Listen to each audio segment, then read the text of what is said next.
We step into the world of big dreams, big moves, and big money. It's the Big Cheese Miami recruiting and NIL report with Manny Navarro. After 40 years, the Big Cheese remains dedicated to serving the finest Italian dinners, pizza, pasta, subs, and salads. All of their pasta is imported from Italy and cooked fresh every day. Visit BigCheeseMiami.com. Now, let's find out who's the Big Cheese the Miami Hurricanes are working on with insider Manny Navarro. Alrighty, there it is, the Big Cheese Report. And of course, visit our friends at the Big Cheese, 8080 Southwest 67th Avenue. You will love it. The food there is absolutely amazing. And treat your friends, family members, and that loved one to those garlic rolls. Oh, man. And they do have the party platters. So just in case you want to treat your employees or you're going to have some kind of get together, you can make any dish a party platter. Plus, all dishes, you can switch it up with the meat sauce, the tomato sauce, the Alfredo sauce, or the pink sauce.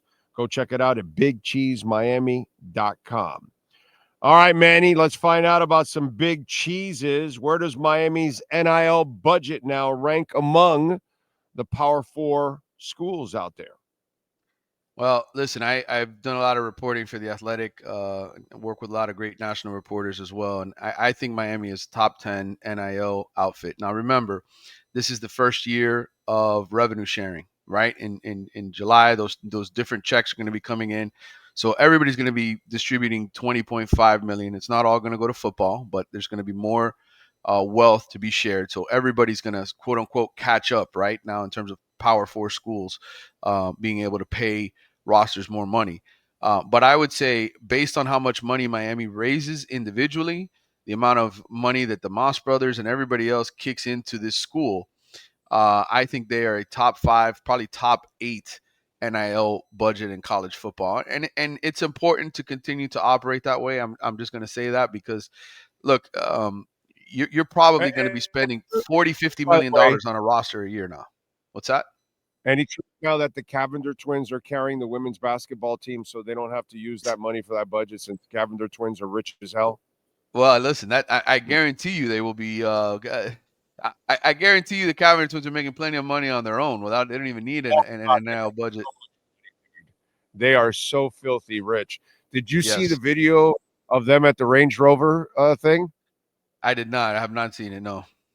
Yeah, there's. I was gonna show it to folks out there, but they were at the Range Rover picking their dream cars. Yep. So Must be there's nice.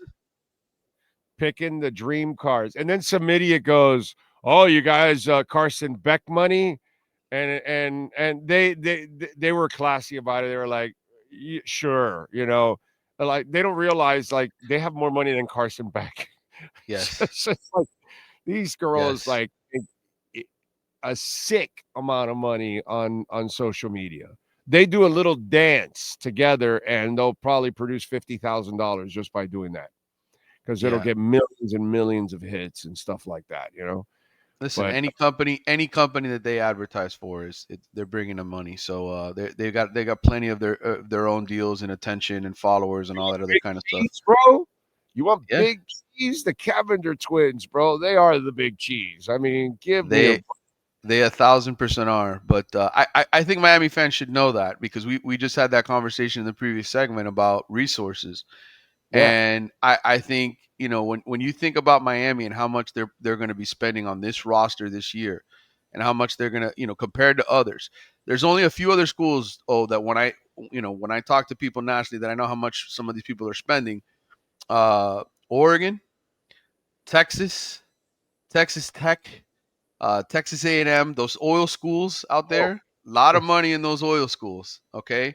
Hey, man, they also have plenty of Bitcoin mining there too. Oh yeah, absolutely. All kinds of stuff. Yeah, those are the schools that to me, when I look at it's mainly those that are the big money spenders when it comes to all this. LSU raised a boatload of money to buy a roster this year. Basically, the money they were they were going to pay to fire Brian Kelly and get rid of him. What went to raising a shitload of money for their NIL funding this year. So the fact that Miami is in it, brother, that's why I tell you, like, throwing money at a problem doesn't solve it. But hell, think about where Miami was for 20 years and how they didn't spend. And now all of a sudden, like, you've got a roster that's good enough. Now it's up to Mario to get it done. By the way, you are the big cheese. Now we're crossing 106 here during your segment. See the green? I don't know what it is though. I gotta get into this. Apparently, I gotta start investing myself into Bitcoin here, brother. Or stay on the show all the time. That's the way to stay pumping, the entire time. Yep. All right. So what else does Miami need on the roster? Yeah, I think, look, they're going to evaluate, obviously, the spring, what they have. They've got a lot of guys in for spring practices, a lot of young guys in. But I think, number one, they need a wide receiver. They need a big play, experienced wide receiver. That guy who wears number 4 for Ohio State, Jeremiah Smith, be awesome if they can somehow convince him to come back home and pay him millions to come here. I don't think it's going to happen, but I know Miami fans are obviously holding out hope for that. But look, there's going to be guys that enter the portal, especially now they know that Carson Beck is the quarterback here. You have a top 5 quarterback in college football who's going to get healthy, whose injury is not severe in terms of the damage. Guys have proven they've come back from that injury before to play quarterback and been fine. So I think what happened to Miami was in the first transfer portal window period, you had injuries. You had guys, Carson Beck, we didn't know where he was going to go. You had other guys looking, okay, you guys don't have a quarterback. So receivers went elsewhere. I think that's going to change in April. And remember, people can jump back into the transfer portal, even if they've already transferred once to a new school. They haven't played a game for them yet. So we've seen that happen. We've seen guys enter the portal in December, and then they come back out in April. So I'm willing to bet that Miami is going to land a number 1 wide receiver. I would expect that they are also going to get a top defensive lineman. They're going to get some defensive linemen to come here and add some experience depth because you have a really young unit that I think is good. I think you're going to have a great defensive line in the years to come with some of these guys that develop, the Justin Scotts of the world, the Cole McConaughey. There's a lot of guys that they got that are elite young talents. But I think having that other veteran for health purposes, for depth purposes, is probably something to look at. And I would venture to say maybe linebacker, depending on how these guys look in the spring. I think that's the position that they're going to study and see, do we need to go out and spend more money to bring in a linebacker? Yep, good shit. And by the way, what are you working on in the athletics so folks can check you out, my friend? Well, I just turned out my winners and losers of the college football playoff. That came out yesterday. I will have a winners and losers of the transfer portal. My national story will run Monday. And then we're going to have ACC. Grace Rayner and I are going to break down every single team. So if you want to know he froze. What you there? I'm still here. Did you lose me? I'm still here. Hold on. Now we're back. I'm back.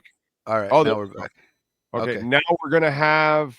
Go ahead. Yes, Monday, we're going to have my national report on winners and losers in the transfer portal. And then Tuesday, the ACC. Grace Rayner and I will break down the entire conference. So if you want to know what the ACC looks like, who did what in the transfer portal, what the rosters are looking like, we will give you a glimpse of 2025. When you go, and now we're going to have, and then it froze, it reminds me of freaking YouTube. When you're watching something and it gets to the player, and it goes right into a commercial break for 30 seconds or a minute or whatever. You're like, and they're like perfect timing. And they do it like right at the moment of the close, right there. Like, okay. You got me there. Oh, damn it. All right, good shit. Follow him on Twitter at Manny_Navarro, and make sure you subscribe to The Athletic so you can keep up with your Canes and keep up with a bunch of news all across the country there with The Athletic. As always, Manny, have a great weekend, my friend. We will catch up on Tuesday. Good talking to you, brother. See you Tuesday. You got it. BigCheeseMiami.com, 8080 Southwest 67th Avenue for some delicious food. I think I'll have some today. BigCheeseMiami.com.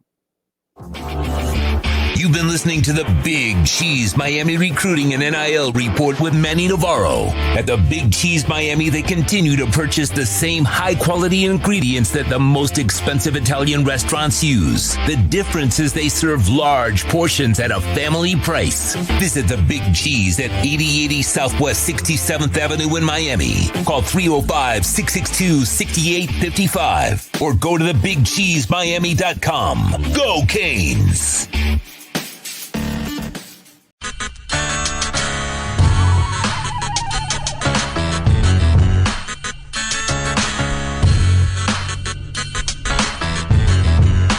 This is the Big O Show. This is the Big O Show.